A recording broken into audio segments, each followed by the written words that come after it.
Hi everyone and welcome to a new episode of Miriam Talks About Things.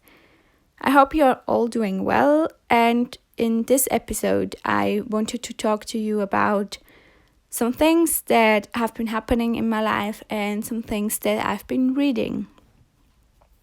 So I've been struggling a little bit in the last couple of days because I had a pretty bad anxiety relapse last Monday and I've been feeling pretty exhausted after that. And it's just, sometimes you struggle and sometimes you just have to work through that as best as you can, even if it's pretty rough. It was pretty much a very silly reason to feel anxious about, but that isn't to say that this will never cause a big relapse of anxiety. What happened is that I had to book my modules on Wednesday of last week by the time I'm recording this, and everything was actually going fine with my planning for it, but for some reason my thoughts started to spiral about a module that I thought might have not enough space for me if I don't hurry or if the system is not allowing me to enter, because our system at uni works, you have to log in. You can log in at 10 a.m. and then you are put into a waiting list and get sorted in as soon as it is possible for the system. And that, of course, isn't the best for someone who is struggling with anxiety and has problems to let go their control. And the thing is that a lot of people book multiple modules and courses even if they don't use it. So the capacity of space is limited, and if you are an hour in, you usually don't get a spot. So I was really worried about that.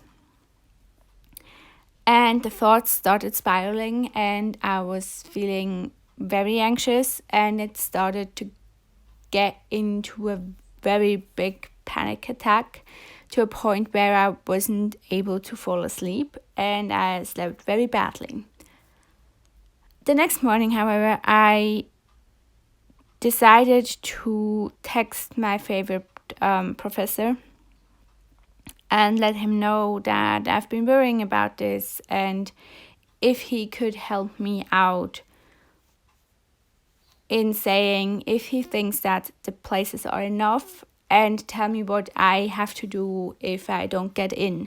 Because if I know what to do after that, I'm fine. I am not worried that I will not get a spot because I know how to act otherwise. And for this specific model, I was not aware how to act if that was the case. That then calmed me down a whole lot and it really helped me.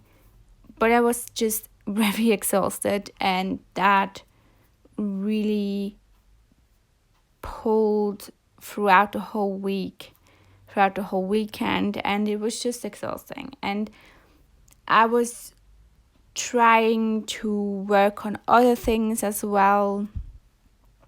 And I'm a person who constantly tries her best to evolve and get better as a person, but also make my relationships with others better and more fruitful. And sometimes when you are recovering from something that is anxiety related, in my case, that can really exhaust you to be in that mindset. So I struggled with reading, but I did get some reading done, and what I got done was pretty good because I did finish Deeplight by Hardinge, which is what I've been talking about in the last couple of episodes, and it's just amazing. It truly is, in my opinion, a little masterpiece, And I stand by the statement that I think Frances Hardinge is probably the greatest storyteller of our time. I don't think I connected and saw myself in a character more than I saw myself in Hark. We have very similar traits and very similar ways of acting in a situation and dealing with certain situations.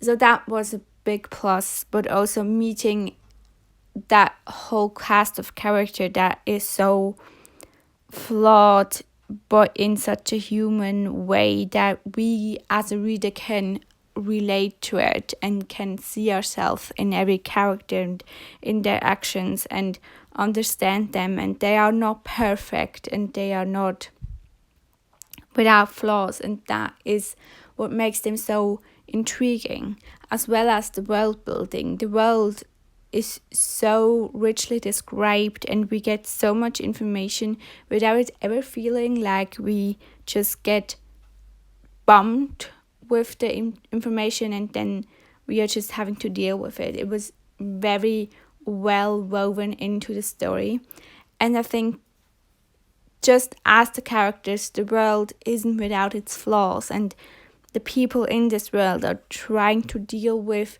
the aftermath of what is wrong with their world. And I think that's very timely and very, very much how we feel, and how the characters dealt with is a way I would hope we as humans would deal with a situation as well.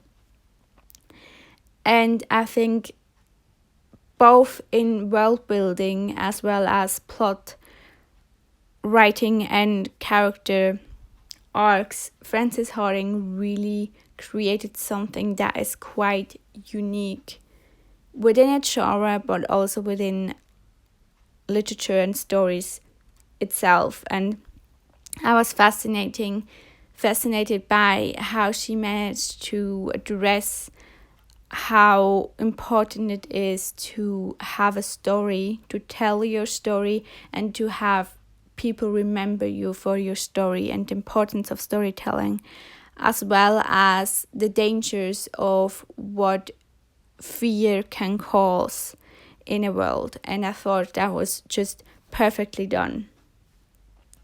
After that, I was struggling to pick something up that would work as something to read after I was reading Deeplight. So I picked up a poetry collection because that's usually where I go when I'm feeling a bit lost after reading a book. So I picked up the collection Moods by Rachel B. Glaser.